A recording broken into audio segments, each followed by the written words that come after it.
বাংলাদেশকে নিয়ে দুই পরাশক্তি মার্কিন যুক্তরাষ্ট্র ও চীনের বিরোধ প্রকাশ্যে রূপ নিয়েছে। বাংলাদেশে নিযুক্ত নতুন মার্কিন রাষ্ট্রদূত ব্রেন টি ক্রিস্টেনসেন ঢাকায় দায়িত্ব গ্রহণের 10 দিনের মাথায় কোনো রাগঢাক না রেখেই বাংলাদেশের অন্তর্বর্তী সরকারকে সতর্ক করে দিয়েছেন চীনের সাথে সামরিক ও নিরাপত্তা ইস্যুতে সম্পর্ক রাখলে কি ধরনের বিপদের মুখোমুখি হতে হবে। মার্কিন রাষ্ট্রদূতের এমন মন্তব্যে তেতে উঠেছে বাংলাদেশের চীনা রাষ্ট্রদূত। ঢাকায় যুক্তরাষ্ট্রের নতুন রাষ্ট্রদূতের মন্তব্যকে দায়িত্ব জ্ঞানহীন ও সম্পূর্ণ ভিত্তিহীন বলে পাল্টা মন্তব্য ছুড়ে দিয়েছে চীনা দূতাবাস। চায়না প্রশাসন বলছে, বাংলাদেশের সাথে চীনের সম্পর্কে যুক্তরাষ্ট্রের হস্তক্ষেপ কিংবা আঙুল তোলার কোনো সুযোগ নেই। চীনের রাষ্ট্রদূতের এমন পাল্টা জবাবের পরই মার্কিন রাষ্ট্রদূত বৈঠক করেছেন অন্তর্বর্তী সরকারের সর্বোচ্চ পর্যায়ের সাথে, দিয়েছেন কড়া সতর্কবার্তা। মার্কিন প্রশাসনের কড়া বার্তায় বিপাকে পড়েছেন অধ্যাপক ইউনূস ও তার সরকার।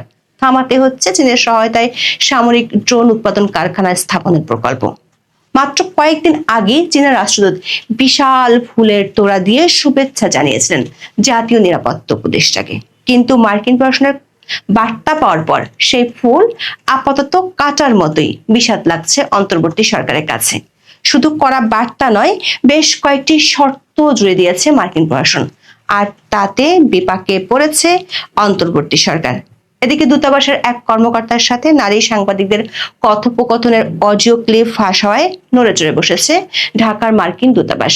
কিভাবে এবং কোন প্রক্রিয়ায় এই অডিও ক্লিপ ফাঁস হয়েছে তা বের করতে জোরে সোরে চলছে তদন্ত। দূতাবাস খুঁজছে বিদেশি কোনো গোয়েন্দা সংস্থা এর সাথে জড়িত কিনা। বিস্তারিত জানতে চলুন যাওয়া যাক বিশ্লেষণে। দায়িত্ব নিয়ে 12ই জানুয়ারি ঢাকায় আসেন বাংলাদেশে নিযুক্ত নতুন মার্কিন রাষ্ট্রদূত ব্রেন ক্রিস্টেনসেন। কূটনৈতিক হিসেবে ক্রিস্টেনসেনের বাংলাদেশে আসাটা এবারই প্রথম নয়। 4 বছর আগে ঢাকায় মার্কিন দূতাবাসের রাজনৈতিক ও অর্থনৈতিক বিষয়ক কাউন্সিলর হিসেবে দায়িত্ব পালন করে গেছেন তিনি। গত 15ই জানুয়ারি রাষ্ট্রপতি মোহাম্মদ শাহাবুদ্দিনের কাছে পরিচয়পত্র পেশের মধ্য দিয়ে ঢাকা মিশন শুরু করেন ব্রেন্ট। 19শে জানুয়ারি বিএনপি চেয়ারম্যান তারেক রহমানের সাথে বৈঠক করেন তিনি। 25শে জানুয়ারি জামাতে ইসলামের আমির ডক্টর শফিকুর রহমানের সাথে তার বৈঠক হওয়ার কথা রয়েছে। 21শে জানুয়ারি তিনি প্রথম সাংবাদিকদের মুখোমুখি হন।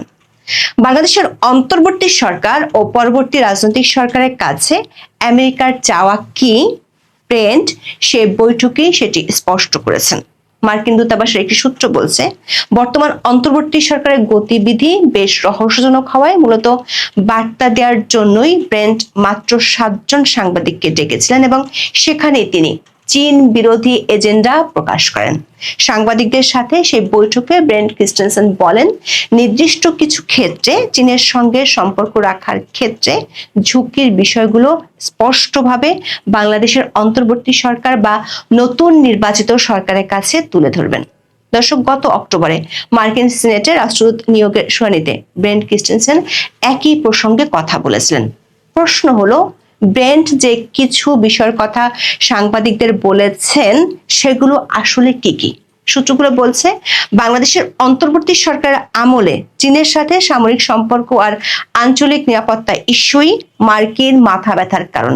ব্রেন্ট নিজেই সাংবাদিকদের বলেছেন, নিরাপত্তা সংক্রান্ত বিষয়গুলো তাদের জন্য বিশেষ আগ্রহের ক্ষেত্র। এই দায়িত্ব পালনের আগে ওয়াশিংটনে তিনি এই বিষয়ে একজন জ্যেষ্ঠ কর্মকর্তা হিসেবে কাজ করেছেন এবং বাংলাদেশেও তার এ নিয়ে কাজের দীর্ঘ অভিজ্ঞতা রয়েছে।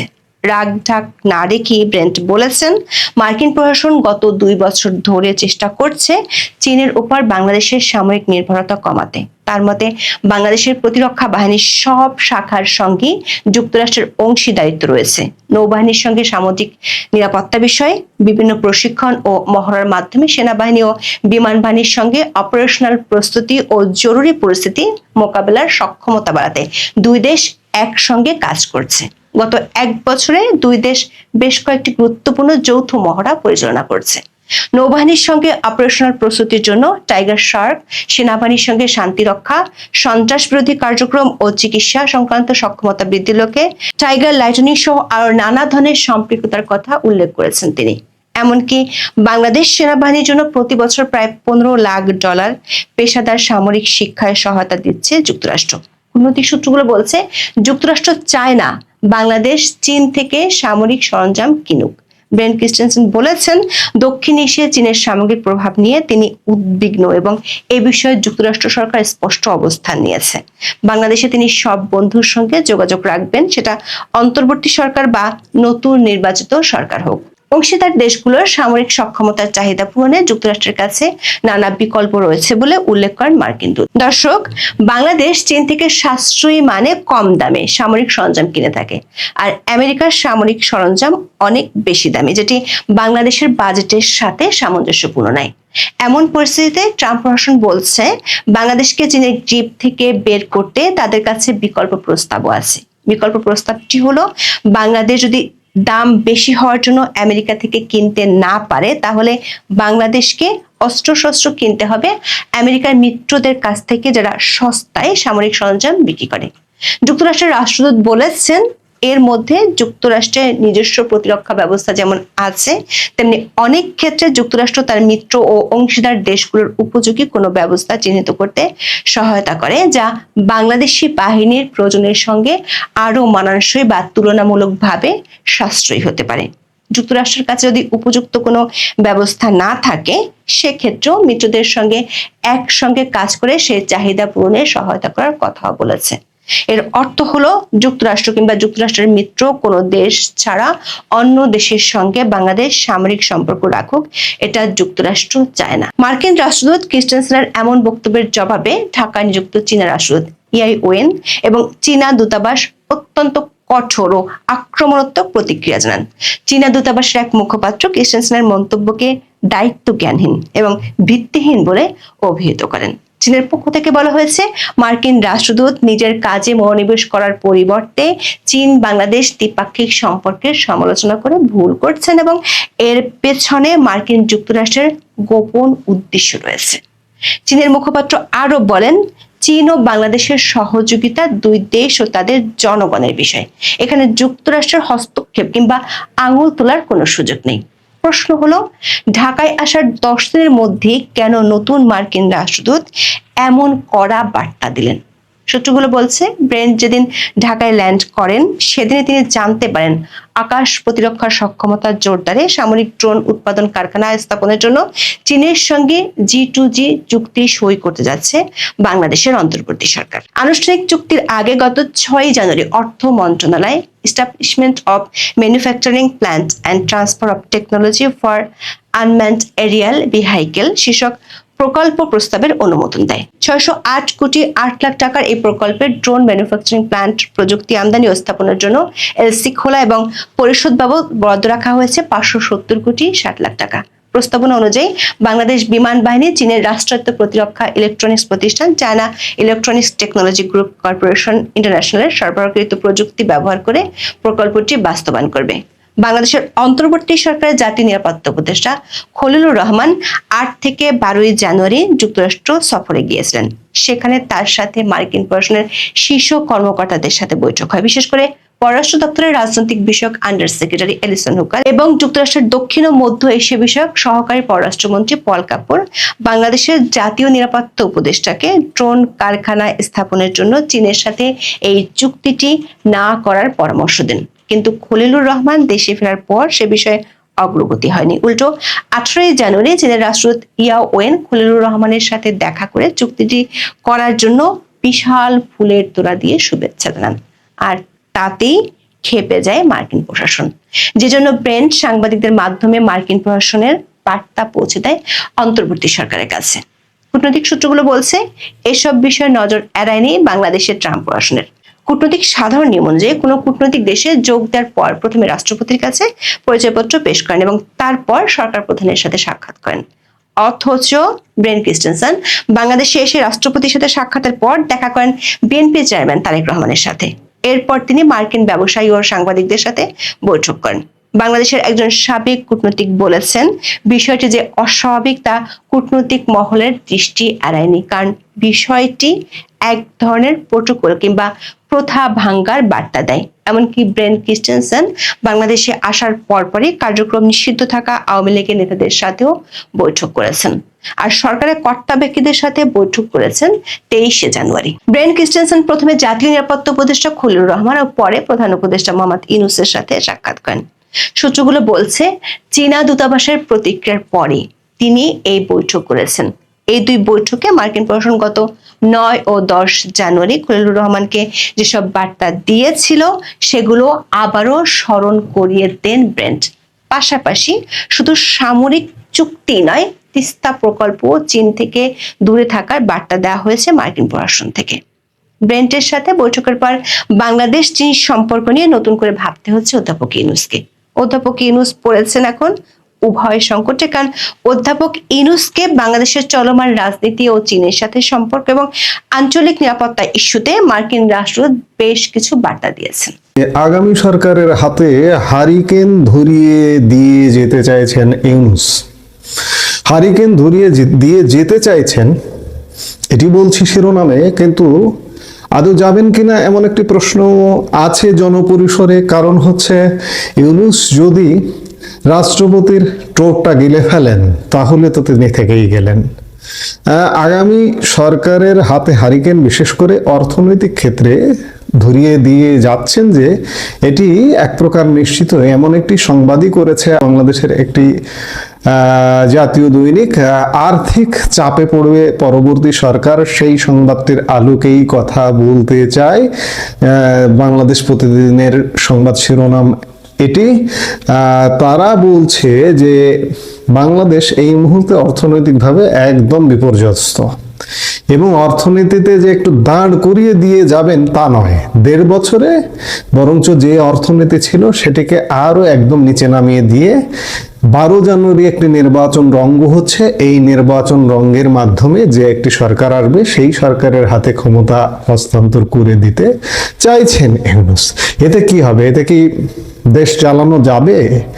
বাংলাদেশ প্রতিদিন তাদের সংবাদে বলছে, কিংবা আমরাও নানা রকম বিশ্লেষণে দেখেছি যে আগামীতে যেই ক্ষমতায় আসুক না কেন তার জন্য দেশ চালানো বিস্তর কঠিন হবে। বাংলাদেশ প্রতিদিন বলছে 13শ জাতীয় সংসদ নির্বাচনের পর যে দলই জিতুক দেশ পরিচালনার ক্ষেত্রে কারো জন্যই সহজ হবে না। বিশেষ করে অর্থনৈতিক ক্ষেত্রে নির্বাচিত সরকারকে অনেক বেশি চ্যালেঞ্জের মুখে পড়তে হবে, কেননা অন্তর্বর্তী সরকার চলমান আর্থিক খাতের সংস্কার কার্যক্রম শেষ না করেই বিদায় নিতে যাচ্ছে। অসমাপ্ত কাজগুলো শেষ করতে হবে নির্বাচিত সরকারকে। আবার এসব আর্থিক খাতের চলমান সংস্কার মাঝপথে থেমে গেলে আরো বেশি সংকট তৈরি করবে সামষ্টিক অর্থনীতি। একই সঙ্গে ভোটের পর শুরু হবে রমজান মাস, আসবে ঈদ উল ফিতর, সেটাও একটা অতিরিক্ত চাপ। রাজনৈতিক অনিশ্চয়তা ও নির্বাচন ঘিরে ব্যবসা বাণিজ্যে চরম মন্দা বিরাজ করছে। ফলে সরকারের রাজস্ব আদায়ের পরিস্থিতি খুবই নাজুক অবস্থায় রয়েছে। একইভাবে আয় রোজগার না বাড়লে আরো চাপে পড়বে সাধারণ মানুষ। নতুন করে আসেনি কোনো বিনিয়োগ, বাড়েনি কর্মসংস্থান। গত 17-18 মাসে বন্ধ হয়েছে অনেক কারখানা, বেকার হয়েছেন লাখো মানুষ, বিদেশগামীর সংখ্যাও কমেছে, আর বিদেশি ঋণ পরিশোধের চাপও বেড়েছে। এর সঙ্গে যুক্ত হচ্ছে এলডিসি গ্রাজুয়েশনের চ্যালেঞ্জ।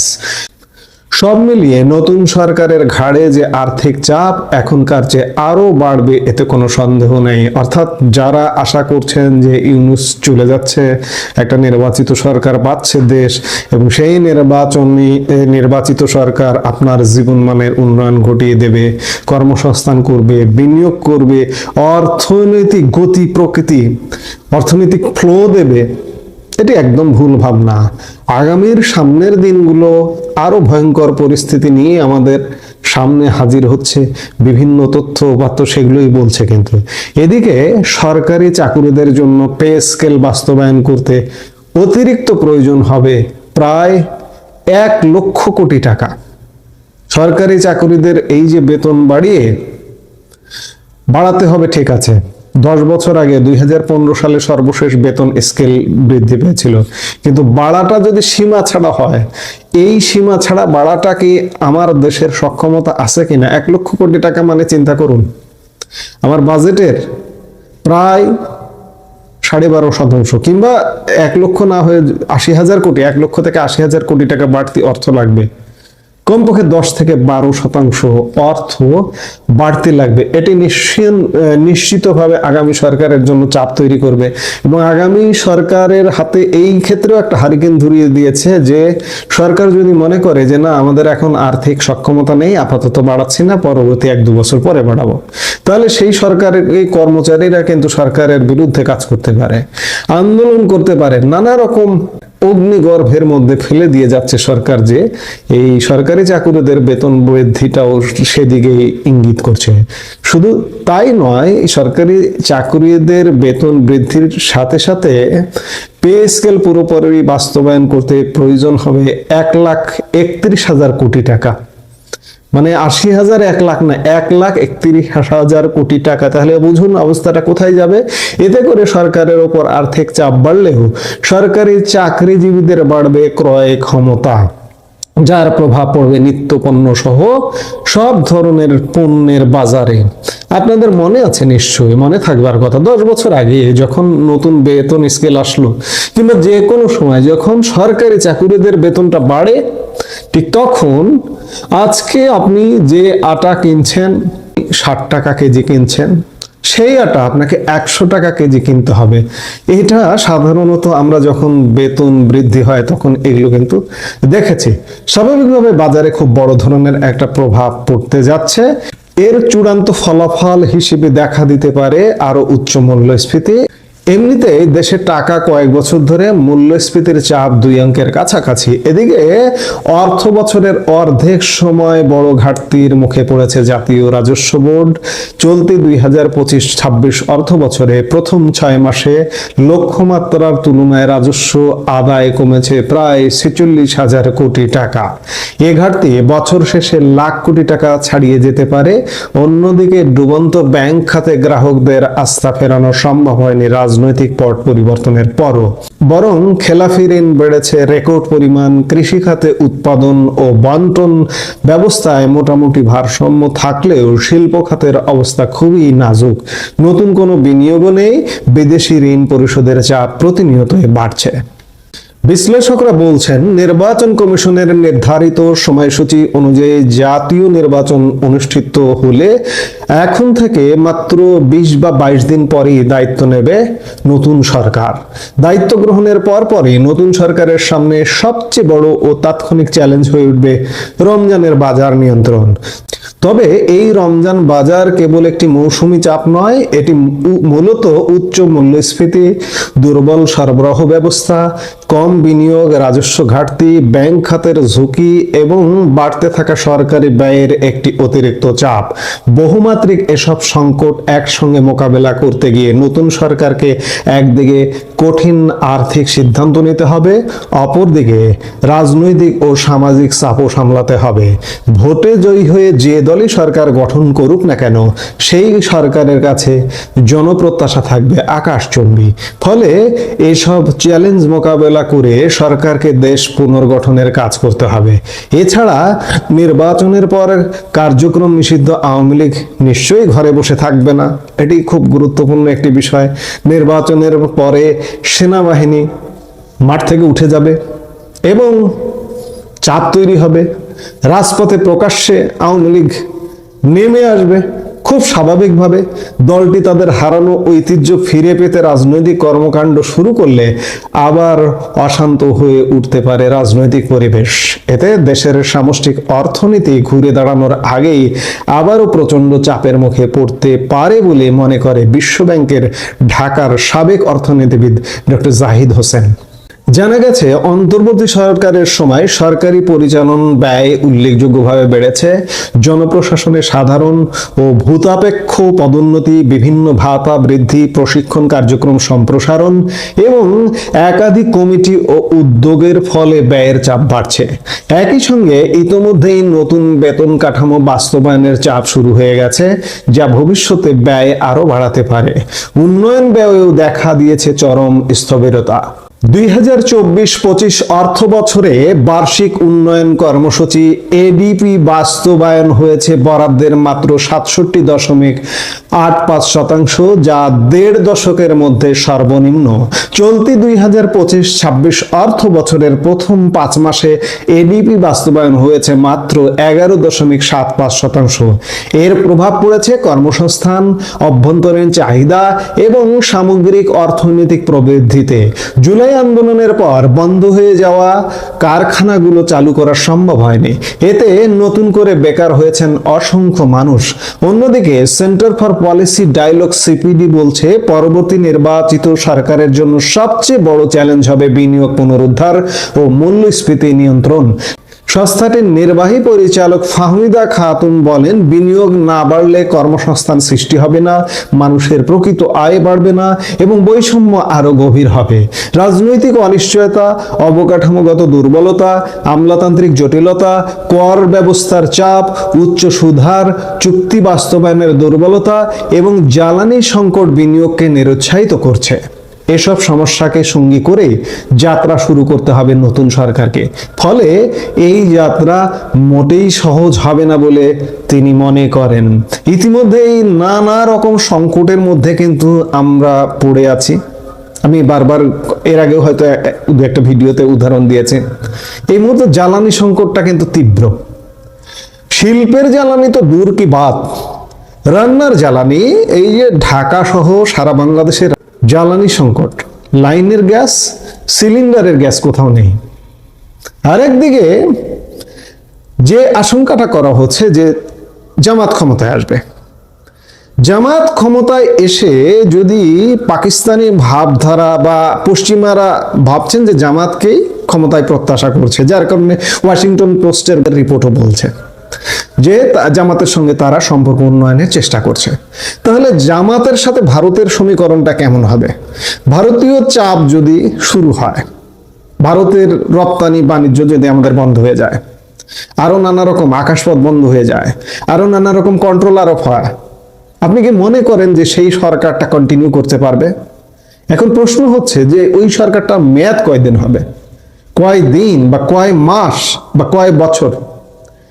মার্চ থেকে নিশ্চিতভাবে আওয়ামী লীগের যত বিধি নিষেধ থাকুক না কেন মাঠে নামবে, এটি নিশ্চিত থাকুন।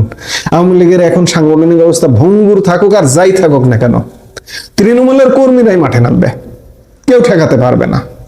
আরেকদিকে জামাত ক্ষমতায় এসে যদি ভারতের সাথে নেতিবাচক আচরণ শুরু করে, পাকিস্তানকে পেয়ে, পাকিস্তান ভাইকে পেয়ে ইতিমধ্যে জামাত ক্ষমতার বহিঃপ্রকাশ অনেক কিছু দেখছেন। ক্রিকেট নিয়ে সর্বশেষ সিদ্ধান্ত, বাংলাদেশ ভারতে খেলতে যাচ্ছে না।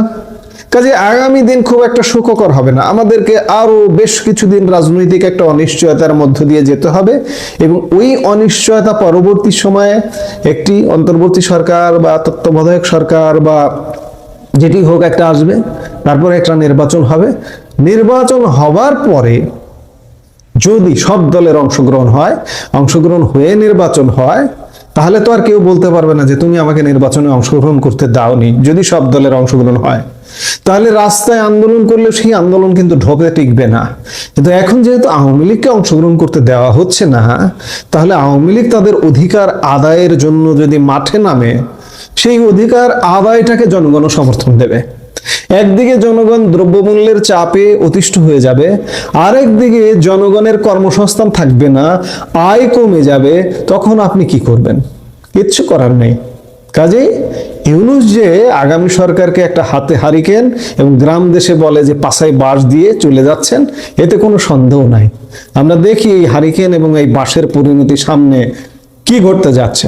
এই মুহূর্তে এ পর্যন্ত। সবাই ভালো থাকুন, সুস্থ থাকুন।